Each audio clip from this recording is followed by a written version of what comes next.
+1 application നിങ്ങൾക്ക് നിങ്ങളുടെ വീട്ടിലിരുന്ന് തന്നെ നിങ്ങളുടെ ഫോൺ ഉപയോഗിച്ച് ചെയ്യാവുന്നതാണ്. എങ്ങനെയാണ് ചെയ്യേണ്ടതെന്നാണ് ഈ ഒരു വീഡിയോയിൽ പറയാൻ പോകുന്നത്. സോ ആദ്യം കുറച്ച് നിർദ്ദേശങ്ങളാണ്. അതെന്താ വെച്ചാൽ നിങ്ങൾ പ്രോസ്പെക്ടസ് നന്നായിട്ട് വായിച്ചിരിക്കണം. അതിലുള്ള ഓരോ ഇൻസ്ട്രക്ഷൻസും ക്ലിയർ ആയിരിക്കണം നിങ്ങൾക്ക്. പിന്നെ ഇതെന്ന് പറഞ്ഞാൽ ഈ ആപ്ലിക്കേഷൻ പ്രോസസ്സ് എന്ന് പറഞ്ഞാൽ കംപ്ലീറ്റ്ലി ഓൺലൈൻ പ്രോസസ്സാണ്. And you can do in your mobile phone it self എന്നാണ് പറഞ്ഞത്. പിന്നെ നിങ്ങൾ 10ാം തരം പഠന സ്കീം അല്ലെങ്കിൽ അതേഴ്സ് ആയിട്ടുള്ള മാർക്ക് ലിസ്റ്റ്, പിന്നെ മൈഗ്രേഷൻ സർട്ടിഫിക്കറ്റ്, തുല്യതാ സർട്ടിഫിക്കറ്റ് എന്നിവയുടെ കോപ്പി ഫയൽ PDF ഫോർമാറ്റിൽ സൈസ് ബിലോ 100 KB ഈ അപേക്ഷയോടൊപ്പം സമർപ്പിക്കേണ്ടതാണ്. അതായത് ഇപ്പോൾ നിങ്ങളുടെ മാർക്ക് ലിസ്റ്റിൽ നിങ്ങളുടെ മാർക്ക് ലിസ്റ്റും മൈഗ്രേഷൻ സർട്ടിഫിക്കറ്റ്, തുല്യതാ സർട്ടിഫിക്കറ്റ് അങ്ങനത്തെ സാധനങ്ങൾക്ക് എന്ത് ചെയ്യുക, ബിലോ 100 KB ഫോർമാറ്റിലോട്ട് സൈസ് ആക്കിയിട്ട് എന്നിട്ട് നിങ്ങൾ എന്ത് ചെയ്യുക, ഈ അപേക്ഷൻ്റെ ഒപ്പം സബ്മിറ്റ് ചെയ്യുക. ഇനി വിഭിന്നശേഷി വിഭാഗത്തിൽ പ്രത്യേക പരിഗണനയ്ക്ക് അർഹരായവർ മെഡിക്കൽ ബോർഡ് സർട്ടിഫിക്കറ്റിൻ്റെ സ്കാൻ ചെയ്ത കോപ്പി അപ്ലോഡ് ചെയ്യണം. അതും ഇതുപോലെ തന്നെ 100 KB താഴത്തായിരിക്കണം. PDF ഫോർമാറ്റിൽ എന്ത് ചെയ്യുക, അപ്ലോഡ് ചെയ്യാം. പിന്നെ മറ്റ് അപേക്ഷകർ അപേക്ഷയോടൊപ്പം യാതൊരുവിധ സർട്ടിഫിക്കറ്റുകളും അപ്ലോഡ് ചെയ്യേണ്ടതില്ല. ഇപ്പോൾ നിങ്ങളിപ്പോൾ SLC ഇപ്പോൾ ഓൾറെഡി ഉള്ളവർ നിങ്ങൾ വേറൊന്നും അപ്ലോഡ് ചെയ്യേണ്ട. പക്ഷേ ഇപ്പോൾ 23, 22 SLC കഴിഞ്ഞവരാണെങ്കിൽ അവരെന്തായാലും അവരുടെ തുല്യതാ സർട്ടിഫിക്കറ്റ്, മൈഗ്രേഷൻ സർട്ടിഫിക്കറ്റ് ഒക്കെ അപ്ലോഡ് ചെയ്യണം. ഓക്കെ. ഇനി അപേക്ഷാ സമർപ്പണം ആരംഭിക്കുന്നതിന് മുമ്പ് അപേക്ഷയിൽ ഏതെങ്കിലും തരത്തിലുള്ള ആനുകൂല്യങ്ങൾക്കായി അവകാശം ഉന്നയിക്കുന്നുണ്ടെങ്കിൽ അവ തെളിയിക്കുന്ന സർട്ടിഫിക്കറ്റ് കൈവശമുണ്ടായിരിക്കണം. ഇപ്പോൾ നിങ്ങൾക്ക് എന്തെങ്കിലും EWS സർട്ടിഫിക്കറ്റ് ഉണ്ട്, അങ്ങനെ എന്തെങ്കിലും ഓരോരോ നിങ്ങൾക്ക് എന്തെങ്കിലും ആനുകൂല്യങ്ങൾ ഉണ്ടെങ്കിൽ നിങ്ങൾ അതിൻ്റെ സർട്ടിഫിക്കറ്റ് അപ്ലോഡ് ചെയ്യണം. ഇതുപോലെ എന്ത് ചെയ്യാം, 100 KB കുറവായുള്ള ഒരു PDF ഫോർമാറ്റിൽ സെറ്റ് ചെയ്തിട്ട് അത് അപ്ലോഡ് ചെയ്യണം. ഓക്കെ. അപേക്ഷകർക്ക് സ്വന്തമായോ അല്ലെങ്കിൽ 10ാം തരം പഠിച്ചിരുന്ന ഹൈസ്കൂളിലെ കമ്പ്യൂട്ടർ ലാബ് സൗകര്യം, അധ്യാപകരുടെ സഹായവും അതുപോലെ തന്നെ ആ പ്രദേശത്തെ government aided higher secondary school computer lab സൗകര്യവും അധ്യാപകരുടെ സഹായവും പ്രയോജനപ്പെടുത്തി +1 പ്രവേശനത്തിനുള്ള അപേക്ഷകൾ ഓൺലൈനായി സമർപ്പിക്കാവുന്നതാണ്. അതായത് നമുക്ക് സ്വന്തമായിട്ടും ചെയ്യാം. ഇനി ഏതെങ്കിലും നമ്മുടെ സ്കൂളിൽ പോയിട്ട് ചെയ്യാം. അതല്ലെങ്കിൽ അടുത്തുള്ള അക്ഷയ സെൻറ്ററിലൊക്കെ പോയിട്ട് ചെയ്യാവുന്നതാണ്. അപേക്ഷാർത്ഥി നൽകുന്ന വിവരങ്ങൾ അടിസ്ഥാനപ്പെടുത്തി ലഭിക്കുന്ന അലോട്ട്മെൻറ്റ് പ്രവേശനം നേടുന്നതിനായി രേഖകൾ വെരിഫിക്കേഷനായി സമർപ്പിക്കുമ്പോൾ തെറ്റായ വിവരം നൽകി അലോട്ട്മെൻറ്റ് ഇടം നേടിയതാണെന്നു കണ്ടെത്തിയതാണെങ്കിൽ അത്തരം അലോട്ട്മെൻറ്റുകൾ റദ്ദാക്കി പ്രവേശനം നഷ്ടപ്പെടുമെന്നുള്ളതിനാൽ അപേക്ഷയിൽ വിവരങ്ങൾ ശ്രദ്ധയോടും കൃത്യതയോടും കൂടി നൽകണം. സോ എന്തെങ്കിലും റോങ് ഇൻഫർമേഷൻസ് കൊടുക്കുകയാണെങ്കിൽ നിങ്ങളുടെ അലോട്ട്മെൻറ്റ് ക്യാൻസൽ ആക്കപ്പെടും. ഓക്കെ. സോ ഇനി എങ്ങനെയാണ് ചെയ്യേണ്ടതെന്നാണ്. അപേക്ഷ അപ്ലൈ ചെയ്യുന്ന സമയത്ത് നിങ്ങൾ ശ്രദ്ധിക്കേണ്ട കാര്യങ്ങൾ: higher secondary, vocational higher secondary വിഭാഗങ്ങളുടെ അഡ്മിഷൻ വെബ്സൈറ്റ് ഗേറ്റ്വേ ആയ www.admission.dge.kerala.government.in click for higher secondary admission എന്നതിലൂടെ ഹയർ സെക്കൻഡറി അഡ്മിഷൻ വെബ്സൈറ്റിൽ ലഭ്യമായ പ്രോസ്പെക്ടസും അനുബന്ധങ്ങളും വ്യക്തമായി വായിച്ച് മനസ്സിലാക്കേണ്ടതാണ്. സോ ഈ വെബ്സൈറ്റിൽ തന്നിട്ടുള്ള ഈ വെബ്സൈറ്റ് ഉണ്ടോ, ഈ വെബ്സൈറ്റ് പോയിട്ട് click for higher secondary admission click ചെയ്തിട്ട് അതിലുള്ള ഡീറ്റെയിൽസൊക്കെ ഇൻസ്ട്രക്ഷൻസൊക്കെ വായിക്കാം. എന്നിട്ട് ഇതിലെന്താ ക്രിയേറ്റ് കാൻഡിഡേറ്റ് ലോഗിൻ SWS എന്ന ലിങ്കിലൂടെ കാൻഡിഡേറ്റ് ലോഗിൻ സൃഷ്ടിക്കാവുന്നതാണ്. സോ ഈ ഒരു അത് ക്ലിക്ക് ചെയ്താൽ നിങ്ങൾക്ക് കാൻഡിഡേറ്റ് ലോഗിൻ ഉണ്ടാക്കാം. ഓക്കെ. ഇത്തരത്തിൽ മൊബൈൽ OTPയിലൂടെ സുരക്ഷിത പാസ്വേഡ് നൽകി സൃഷ്ടിക്കുന്ന കാൻഡിഡേറ്റ് ലോഗിനിലൂടെ ആയിരിക്കും അപേക്ഷാ സമർപ്പണം തുടരുന്നത്. സോ നിങ്ങൾക്ക് ഒരു പാസ്വേഡും ക്രിയേറ്റ് ചെയ്യാം. നിങ്ങളുടെ ഫോണിലോട്ട് ഒരു OTP വരും. ആ OTP വഴി പാസ്വേഡ് ക്രിയേറ്റ് ചെയ്തിട്ട് നിങ്ങൾക്ക് സ്റ്റുഡൻസ് ലോഗിൻ ചെയ്യാവുന്നതാണ്. ഓക്കെ. അപേക്ഷ സമർപ്പിക്കുമ്പോൾ ലഭിക്കുന്ന അപേക്ഷാ നമ്പർ കൃത്യമായി എഴുതി സൂക്ഷിക്കുക. അപ്പോൾ നിങ്ങൾക്ക് എന്ത് ചെയ്യും, ഒരു നമ്പർ കിട്ടും. ഇപ്പോൾ ഒരു കാൻഡിഡേറ്റ് ലോഗിൻ ക്രിയേറ്റ് ചെയ്യുമ്പോൾ നിങ്ങൾക്കൊരു നമ്പർ കിട്ടും. അത് എഴുതി സൂക്ഷിച്ച് വെക്കുക. ഓക്കെ. പ്രവേശന സംബന്ധമായ അറിയിപ്പുകൾ നൽകേണ്ടതിനാൽ ഓൺലൈൻ അപേക്ഷയിൽ വിദ്യാർത്ഥിയുടെയോ രക്ഷാകർത്താവിൻ്റെയോ മൊബൈൽ നമ്പർ മാത്രം നൽകുക. സോ നിങ്ങളുടെയോ അല്ലെങ്കിൽ നിങ്ങളുടെ പാരൻസിൻ്റെയോ മൊബൈൽ നമ്പർ കൊടുക്കുക. അല്ലാണ്ട് വേറെ ഏതെങ്കിലും ടീച്ചേഴ്സിൻ്റെ അങ്ങനെ ഒന്നും കൊടുക്കാണ്ടിരിക്കുക. ഓക്കെ. പ്രോസ്പെക്ടസിലെ അനുബന്ധം 2 ലിസ്റ്റുകൾ പരിശോധിച്ച് അപേക്ഷകൻ ഏത് കാറ്റഗറിയിൽ വരുന്നെന്ന് മനസ്സിലാക്കിയ ശേഷം മാത്രം കാറ്റഗറി സെലക്ട് ചെയ്യുക. അലോട്ട്മെൻറ്റുകളും അനുബന്ധ വിവരങ്ങളും അറിയുന്നതിന് അഡ്മിഷൻ വെബ്സൈറ്റിൽ നിരന്തരം സന്ദർശിക്കേണ്ടതാണ്. സോ ഈ അലോട്ട്മെൻറ്റിനെ കുറിച്ച് ഡീറ്റെയിൽസ് അറിയണമെങ്കിൽ എപ്പോഴും നിങ്ങൾ എന്ത് ചെയ്യുക, ഇതിൻ്റെ വെബ്സൈറ്റ് എപ്പോഴും നോക്കിക്കൊണ്ടിരിക്കുക. ഓക്കെ. അപേക്ഷ സമർപ്പണം ആരംഭിക്കുന്നതിന് മുമ്പ് അപേക്ഷയിൽ ഏതെങ്കിലും തരത്തിലുള്ള ആനുകൂല്യങ്ങൾക്കായി അവകാശം ഉന്നയിക്കുന്നുണ്ടെങ്കിൽ അവ തെളിയിക്കുന്ന സർട്ടിഫിക്കറ്റ് കൈവശം ഉണ്ടായിരിക്കേണ്ടതാണ്. ഓക്കെ, ഇപ്പോൾ സർട്ടിഫിക്കറ്റിൻ്റെ നമ്പർ, തീയതി, സർട്ടിഫിക്കറ്റ് നൽകിയ അധികാരി മുതലായവ അപേക്ഷാ സമയത്ത് ഉൾപ്പെടുത്തുന്നുണ്ട്. ഇനി അപേക്ഷാ സമർപ്പണം ആരംഭിക്കുന്നതിന് മുമ്പ് പ്രവേശനം ആഗ്രഹിക്കുന്ന സ്കൂളിൻ്റെ കോഡ്, കോഴ്സിൻ്റെ കോഡ് എന്നിവ അടങ്ങുന്ന ഒരു ലിസ്റ്റ് എഴുതി കൈവശം വെക്കുക. സോ ഇതൊക്കെ സെറ്റാക്കി വെച്ചതിന് ശേഷമാണ് നിങ്ങൾ തുടങ്ങേണ്ടത്. ഇനി ആദ്യം കാൻഡിഡേറ്റ് ലോഗിൻ ആണ്, പിന്നെ ഓൺലൈൻ അപേക്ഷാ സമർപ്പണം, ട്രയൽ അലോട്ട്മെൻറ്റ്, ഓപ്ഷൻ പുനർക്രമീകരണം, അലോട്ട്മെൻറ്റ് പരിശോധന, സ്കൂൾ പ്രവേശനം ഉറപ്പാക്കൽ. സോ ആദ്യം കാൻഡിഡേറ്റ് ലോഗിൻ ചെയ്യാം, എന്നിട്ട് ഓൺലൈനായിട്ട് അപ്ലൈ ചെയ്യുക. എന്നിട്ട് ട്രയൽ അലോട്ട്മെൻറ്റ് വരും. ട്രയൽ വന്നാൽ നിങ്ങൾക്ക് എന്തെങ്കിലും കറക്ഷൻസ് ഉണ്ടെങ്കിൽ തിരുത്താം. എന്നിട്ട് ബാക്കി അലോട്ട്മെൻറ്റ്സ് വരും. എന്നിട്ട് സ്കൂളിൽ പോയിട്ട് അഡ്മിഷൻ എടുക്കാം. യോഗ്യതാ പരീക്ഷ പാസ്സായ സർട്ടിഫിക്കറ്റ് കയ്യിൽ കരുതുക. സ്കീം, രജിസ്റ്റർ നമ്പർ, പരീക്ഷ എഴുതിയ വർഷം, മാസം എന്നിവ നൽകാൻ ഇത് ആവശ്യമാണ്. കാറ്റഗറി ശരിയായി രേഖപ്പെടുത്തി അതിനായി പ്രോസ്പെക്ടസിലെ അപ്പൻഡിക്സ് 2 ലിസ്റ്റുകൾ, അപേക്ഷകൻ്റെ കാസ്റ്റ് എന്നിവ പരിശോധിക്കുകയും അപേക്ഷകൻ്റെ കാറ്റഗറി ഏതാണെന്ന് കുറിച്ച് വെക്കുകയും ചെയ്യുക. പിന്നെ ബോണസ് പോയിന്റ് ശരിയായി രേഖപ്പെടുത്തുക. ബോണസ് പോയിന്റ്, IED, അപേക്ഷാർത്ഥി രേഖപ്പെടുത്തുന്ന മറ്റു ആനുകൂല്യങ്ങൾ എന്നിവ തെളിയിക്കുന്ന എല്ലാ സർട്ടിഫിക്കറ്റുകളും മുൻകൂട്ടി എടുത്തു വെക്കുക. ഓക്കെ, ശരിയായ മൊബൈൽ നമ്പർ, ഇമെയിൽ എന്നിവ നൽകുക. ഓപ്ഷനുകൾ ശരിയായി നൽകുക. അതിനുവേണ്ടി പ്രോസ്പെക്ടസിലെ സ്കൂൾ കോഴ്സുകൾ വിവരം നന്നായി പരിശോധിച്ച ശേഷം മാത്രം പഠിക്കാൻ ആഗ്രഹിക്കുന്ന സ്കൂളിൻ്റെ code, course code, school code, course code ഈ രീതിയിൽ തയ്യാറാക്കിയ ഒരു ഓപ്ഷൻ ലിസ്റ്റ് മുൻകൂട്ടി എഴുതി തയ്യാറാക്കി വെക്കണം. CBSE പാസ്സായ അപേക്ഷകർ മാത്സ് ബേസിക് ആണ് പഠിച്ചതെങ്കിൽ അവർക്ക് കണക്ക് സബ്ജക്റ്റ് വരുന്ന സയൻസ് കോഴ്സുകൾ ഓപ്ഷനായി നൽകാൻ കഴിയില്ല.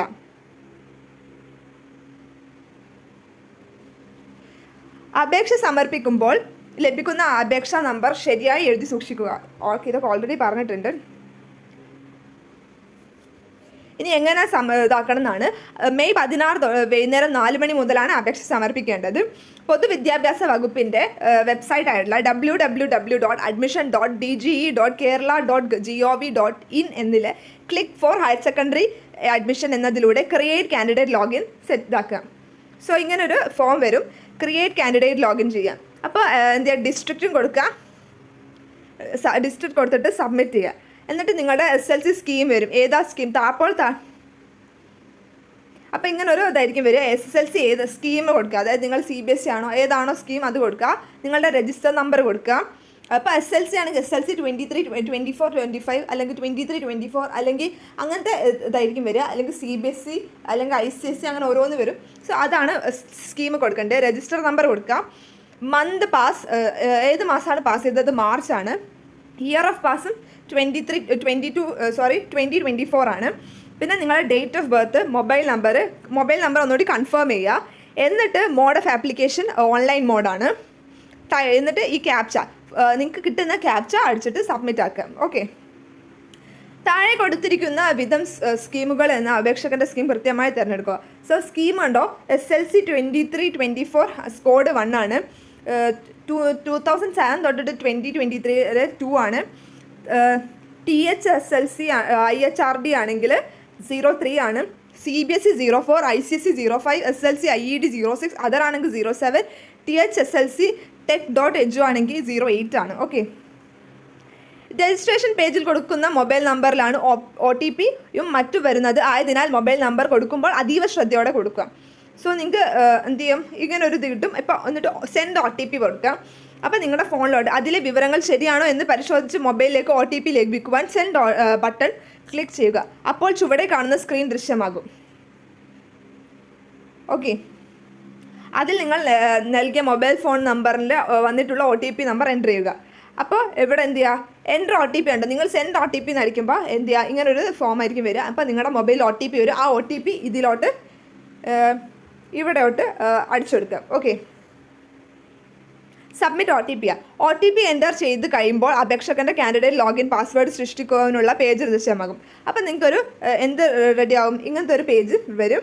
അതായത് ന്യൂ പാസ്വേഡ്, കൺഫേം പാസ്വേഡ് എന്ന് പറഞ്ഞൊരു പേജ് വരും. പാസ്വേഡ് ഇപ്പോൾ നിങ്ങൾക്ക് എന്തെങ്കിലും നിങ്ങളുടെ പേരിട്ടോ 1 2 3 അങ്ങനെ എന്തെങ്കിലുമൊക്കെ കൊടുക്കാം. അല്ലെങ്കിൽ നിങ്ങളുടെ പേരിട്ട് നിങ്ങളുടെ ഡേറ്റ് ഓഫ് ഇയർ ഒക്കെ കൊടുക്കാം. ഓക്കെ, ഇനി പുതിയ പാസ്വേഡ് നൽകുമ്പോൾ ചുവടെ പറയുന്ന കാര്യം പ്രത്യേകം ശ്രദ്ധിക്കണം. Password must be more than 8 character, 8 character ഉണ്ടായിരിക്കണം. And must contain at least 1 lower case character and 1 upper case character, 1 number and a special character. അതായത് എന്തെങ്കിലും ഒരു നമ്പർ ഉണ്ടായിരിക്കണം, എന്തെങ്കിലും അറ്റ കൊടുത്ത അറ്റ മതി, ഒരു സ്പെഷ്യൽ ക്യാരക്ടർ, പിന്നെ നിങ്ങളുടെ പേരും മതി. പുതിയ പാസ്വേഡ് നൽകി അപ്ഡേറ്റ് ബട്ടൺ ക്ലിക്ക് ചെയ്ത് കഴിയുമ്പോൾ കാൻഡിഡേറ്റ് ലോഗിൻ വിജയകരമായി സൃഷ്ടിക്കപ്പെട്ടു എന്ന് താഴെ കാണുന്ന സ്ക്രീൻ ദൃശ്യമാകും. ഓക്കെ, സക്സസ്ഫുള്ളി ക്രിയേറ്റഡ് എന്നാണ്. ഇനി കാൻഡിഡേറ്റ് ലോഗിൻ എന്ന ബട്ടൺ ക്ലിക്ക് ചെയ്യുമ്പോൾ ചുവടെ കാണുന്ന സ്ക്രീൻ ലഭ്യമാകും. ഇനി ഇവിടെ നിങ്ങളുടെ യൂസർ നെയിമും നിങ്ങൾ എഴുതി വെച്ചിട്ടുള്ള ഒരു നമ്പർ, ആ നമ്പറും പിന്നെ പാസ്വേഡും ഡിസ്ട്രിക്റ്റും കൊടുക്കുക. അപ്പോൾ സബ്മിറ്റ് കൊടുക്കുക. അപ്പം നിങ്ങൾക്ക് ഇങ്ങനൊരു ഫോം കിട്ടും. ലോഗിൻ ബട്ടൺ ക്ലിക്ക് ചെയ്ത് കഴിയുമ്പോൾ ചുവടെ കാണുന്ന സ്ക്രീൻ ദൃശ്യമാകും. അതിൽ അപ്ലൈ ഓൺലൈൻ എന്ന ലിങ്കിൽ ക്ലിക്ക് ചെയ്യുക. ഓക്കെ, അപ്ലൈ ഓൺലൈൻ എന്ന ഇത് ക്ലിക്ക് ചെയ്യാം. എന്നിട്ട് select the school which candidate passed qualifying exam. ഏത് സ്കൂളാണ് നിങ്ങൾ ഇപ്പോൾ ഡിസ്ട്രിക്റ്റ് സെലക്ട് ചെയ്തിട്ടുണ്ട് ഓൾറെഡി, അപ്പോൾ ആ ഡിസ്ട്രിക്റ്റിലെ സ്കൂൾ ഇവിടെ ഉണ്ടാകും, അത് സെലക്ട് ചെയ്യാം. പിന്നെ ക്വാളിഫയിങ് എക്സാം അതൊക്കെ നിങ്ങൾ ഓൾറെഡി മോളിൽ സബ്മിറ്റ് ചെയ്തതുകൊണ്ട്, പിന്നെ നിങ്ങൾ പാസ്ഡ് ഇൻ ബോർഡ് എക്സാം ആണ്, യെസ്. ചാൻസ് എത്ര നമ്പർ ഓഫ് ചാൻസ് ഉണ്ട് വെച്ചാൽ 1. ഗ്രേസ് മാർക്ക് ഉണ്ടെങ്കിൽ ഉണ്ട്, ഇല്ലെങ്കിൽ ഇല്ല. പിന്നെ പേഴ്സണൽ ഡീറ്റെയിൽസ്, നിങ്ങളുടെ നെയിം, ജെൻഡർ, കാസ്റ്റ്, കാറ്റഗറി, പിന്നെ religion, date of birth, fathers name, mothers name, guardians name, Aadhaar number, ഇതൊക്കെ അടിച്ചെടുക്കുക. പിന്നെ ഓക്കെ, പിന്നെ ലെഫ്റ്റ് സൈഡും കൂടെ റൈറ്റ് സൈഡും കൂടെ നോക്കാം. പിന്നെ NCC സ്കൗട്ട് അങ്ങനെ എന്തെങ്കിലും ബോണസ് പോയിൻറ്റ്സ് ഉണ്ടെങ്കിൽ അതൊക്കെ എഴുതുക. സ്റ്റുഡൻറ്റ് പോലീസ് കാഡറ്റിൽ ഉണ്ടെങ്കിൽ എഴുതുക. ലിറ്റിൽ കൈറ്റ്സിൽ ഉണ്ടെങ്കിൽ അത് അങ്ങനത്തെ ബോണസ് പോയിൻറ്റ്സിനൊക്കെ ഉള്ളത് എഴുതുക. ജവാന്മാരുടെ മക്കളാണെങ്കിൽ അത് എഴുതുക. അങ്ങനത്തെ അല്ലെങ്കിൽ നണ്ണ് കൊടുക്കണം കേട്ടോ. എക്സ്ട്രാ കരിക്കുലർ ആക്ടിവിറ്റി എന്തെങ്കിലും ഉണ്ടെങ്കിൽ സ്റ്റേറ്റ് ലെവൽ പാർട്ടിസിപ്പേഷൻ സ്പോർട്സോ അല്ലെങ്കിൽ യൂത്ത് ഫെസ്റ്റിവലോ ഉണ്ടെങ്കിൽ അത് എഴുതണം. പിന്നെ ഈ സൈഡ് നോക്കാം. ഇവിടെ നോക്കാം, whether belong to linguistic minority ആണെങ്കിൽ യെസ് കൊടുക്കാം. മൈനോറിറ്റി ലാംഗ്വേജ് കൊടുക്കുക. അപ്പോൾ നിങ്ങൾ ഏതെങ്കിലും മൈനോറിറ്റി കാറ്റഗറിയിലാണെങ്കിൽ അതാണ് കൊടുക്കേണ്ടത്. ഓക്കെ, എന്തെങ്കിലും ഡിഫറെൻ്റ്ലി ഏബിൾഡ് ആണെങ്കിൽ ആണ് കൊടുക്കുക, അല്ലെങ്കിൽ അല്ലാന്ന് കൊടുക്കാം. എന്താണ് പ്രശ്നം എന്ന് കൊടുക്കാം. ഡിസേബിലിറ്റി, പെർസെൻറ്റേജ് ഓഫ് ഡിസേബിലിറ്റി എത്ര ഉണ്ടെന്നും കൊടുക്കണം. ഓക്കെ, പിന്നെ വരുന്നത് റെസിഡൻറ്റ് ഡീറ്റെയിൽസ് ആണ്. റെസിഡൻറ്റ് സ്റ്റേറ്റ് ആണ്. സ്റ്റേറ്റ് കേരള, ഡിസ്ട്രിക്റ്റ് നിങ്ങളുടെ ഡിസ്ട്രിക്റ്റ് ഏതാണോ അത്, താലൂക്കിൻ്റെതൊക്കെ നിങ്ങൾക്ക് നിങ്ങളുടെ പ്രോസ്പെക്ടസിൽ കുറേ അപ്പൻഡിക്സ് ഉണ്ട്, അതിൽ കൊടുത്തിട്ടുണ്ട് ഏതൊക്കെ കൊടുക്കണമെന്ന്, അതൊക്കെ നോക്കി കൊടുക്കുക. അപ്പോൾ നിങ്ങളിപ്പോൾ ഏത് ഡിസ്ട്രിക്റ്റ് ആണെങ്കിൽ ആ ഡിസ്ട്രിക്റ്റിലെ താലൂക്ക് വരും. പിന്നെ ലോക്കൽ ബോഡി എഴുതി കൊടുക്കുക. പിന്നെ അബൌട്ട് കോൺടാക്ട് ഡീറ്റെയിൽസ് ആണ്. Permanent address, pincode, communication address, pincode, mobile number കൊടുക്കേണ്ട ആവശ്യമില്ല, ഓൾറെഡി വന്നിട്ടുണ്ടാവും. പിന്നെ ഇമെയിൽ ID. പിന്നെ ഇവിടെ റൈറ്റ് സൈഡിൽ നിങ്ങളുടെ കോകരിക്കുലർ ആക്ടിവിറ്റീസിലുള്ള ഓരോരിതാണ്, അത് നിങ്ങൾക്ക് ബോണസിന് വേണ്ടിയിട്ടുള്ളതാണ്. പിന്നെ എക്കണോമിക്കലി വീക്കർ സെക്ഷൻ, EWSന് അർഹരായവരാണെങ്കിൽ യെസ് കൊടുക്കുക, അല്ലെങ്കിൽ നോ കൊടുക്കുക. സബ്മിറ്റ് ഡീറ്റെയിൽസ് കൊടുക്കുക. ഓൺലൈൻ അപേക്ഷയിൽ ആദ്യമായി വിദ്യാർത്ഥി 10ാം തരം പഠിച്ച സ്കൂളിൻ്റെ വിവരങ്ങൾ നൽകുക. ഓക്കെ, ഇതൊക്കെയാണ് ഇവിടെ ഉള്ളത്.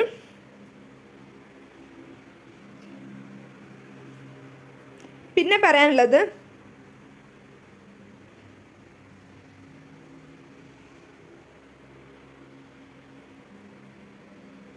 ഇനി നിങ്ങൾക്ക് കിട്ടുന്നത് ഇതുപോലൊരു നിങ്ങൾ ഏത് സ്കീമാണ് കൊടുത്തത് അതിനനുസരിച്ചുള്ള നിങ്ങളുടെ ഗ്രേഡ് കൊടുക്കാനുള്ളതാണ്.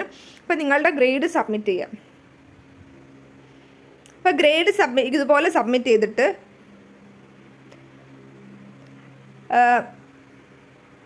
ഇതിപ്പോൾ ഓരോരോ ഇതിൻ്റെതാണ്, ഓരോരോ സ്കീമിൻ്റെതാണ്. ഇപ്പോൾ 3 ആണെങ്കിൽ SLC 1, SLC ഓരോരോ കോഡിൽ 2023 എഴുതിയവരുണ്ട്, 2007 to 22 വരെ എഴുതിയവരുണ്ട്.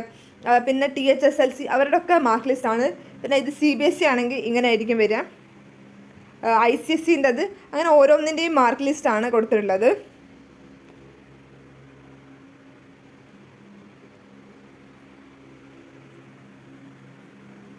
സ്ക്രീനിൽ നൽകിയിട്ടുള്ള വിഷയങ്ങൾ വിദ്യാർത്ഥികൾ പഠിച്ചിട്ടുണ്ടെങ്കിൽ ആ വിഷയങ്ങൾ മാർക്ക് നൽകുന്ന വിധം താഴെ കൊടുക്കുക. ഇപ്പം മലയാളം പഠിച്ചിട്ടുണ്ടെങ്കിൽ ഗ്രേഡ് പോയിൻ്റ് രേഖപ്പെടുത്തണം. ഗ്രേഡ് പോയിന്റ് ഫോർ സയൻസ് എന്ന് പറയുന്നത് സയൻസ് വിഷയത്തിൽ ഗ്രേഡ് പോയിന്റ് നൽകണം. സയൻസ് വിഷയത്തിൽ ഗ്രേഡ് പോയിന്റ് തന്നെ ഫിസിക്സ്, കെമിസ്ട്രി, ബയോളജി എന്നിവയ്ക്ക് നൽകുക. ഓക്കെ, പിന്നെ സോഷ്യൽ സയൻസ് വിഷയത്തിൽ ഗ്രേഡ് പോയിന്റ് നൽകണം. ഗ്രേഡ് പോയിന്റ് ഫോർ മാത്തമാറ്റിക്സ്, മാത്സിൻ്റെ ഗ്രേഡ് പോയിന്റ് നൽകണം. ഇനി ഇവിടെ സ്ക്രീനിൽ നൽകിയിട്ടുള്ള വിഷയങ്ങൾ പഠിച്ചിട്ടില്ലെങ്കിൽ ആ വിഷയങ്ങൾക്ക് 0 മാർക്ക് നൽകണം. ഇപ്രകാരം ടോട്ടൽ പേപ്പർ ഇൻ ക്വാളിഫയിങ് എക്സാമിൻ്റെ എണ്ണം കണക്കാക്കുമ്പോൾ സയൻസ് 3 വിഷയമായി കണക്കിലെടുക്കണം. മാർക്ക് ലിസ്റ്റിലെ എല്ലാ പേപ്പറിൻ്റെയും എണ്ണമാണ് total paper in qualifying exam. Okay, ഇത് വെച്ചിട്ടായിരിക്കും നിങ്ങളുടെ പോയിൻറ്റ്സ് കാൽക്കുലേറ്റ് ചെയ്യുന്നത്.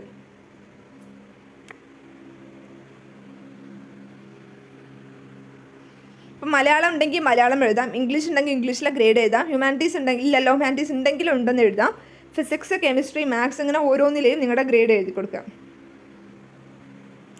ഗ്രേഡ് പോയിൻ്റ് എൻട്രി പൂർത്തിയാക്കി കഴിഞ്ഞാൽ ഓപ്ഷൻ നൽകേണ്ട സ്ക്രീൻ ദൃശ്യമാകും. ഇനി നിങ്ങൾക്ക് സ്കൂളും അതിൻ്റെ ഓപ്ഷൻസും കൊടുക്കാനുള്ളതാണ്.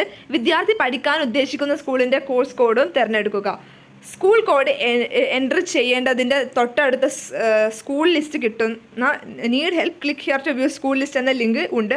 ആവശ്യമെങ്കിൽ അത് ക്ലിക്ക് ചെയ്യുക. അപ്പോൾ നിങ്ങൾക്ക് ഇവിടെ കണ്ടോ സ്കൂളിൻ്റെ ലിസ്റ്റ് വേണം, അങ്ങനെ ആവശ്യമുണ്ടെങ്കിൽ അത് അവർ തരും.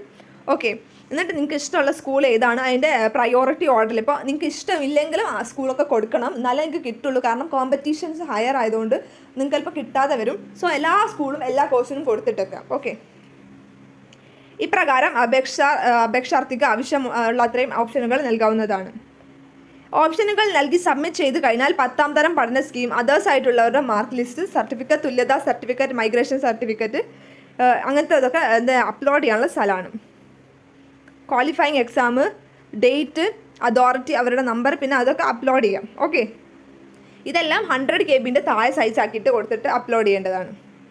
ഈ വിവരങ്ങൾ ഉൾപ്പെടുത്തി കഴിഞ്ഞ് സബ്മിറ്റ് ചെയ്യുമ്പോൾ അപേക്ഷയിലെ വിവരങ്ങൾ കാണുവാനും ആവശ്യമെങ്കിൽ തിരുത്തുവാനും അവസരമുണ്ട്. അപേക്ഷയിലെ വിവരങ്ങൾ ഒരിക്കൽ കൂടി പൂർണ്ണമായി പരിശോധിച്ചതിന് ശേഷം സമർപ്പണം പൂർത്തിയാക്കുക. ഓക്കെ, ഇനി കാൻഡിഡേറ്റ് ലോഗിൻ വഴി വിദ്യാർത്ഥികൾക്ക് തന്നെ ട്രയൽ അലോട്ട്മെൻറ്റ് കഴിഞ്ഞ് അപേക്ഷയിൽ ഓപ്ഷനുകൾ ഉൾപ്പെടെ പുനർക്രമീകരിക്കുവാൻ അവസരമുണ്ടാകും. അപേക്ഷ സമർപ്പിക്കുമ്പോഴും അലോട്ട്മെൻറ്റ് സംബന്ധമായും സംശയങ്ങൾ, പരാതിയുള്ളവർ തൊട്ടടുത്ത സർക്കാർ എയ്ഡഡ് ഹയർ സെക്കൻഡറി സ്കൂൾ പ്രിൻസിപ്പാളിൻ്റെ നേതൃത്വത്തിലുള്ള സ്കൂൾ തല ഹെൽപ്പ് ഡെസ്കിനെ സമീപിക്കേണ്ടതാണ്.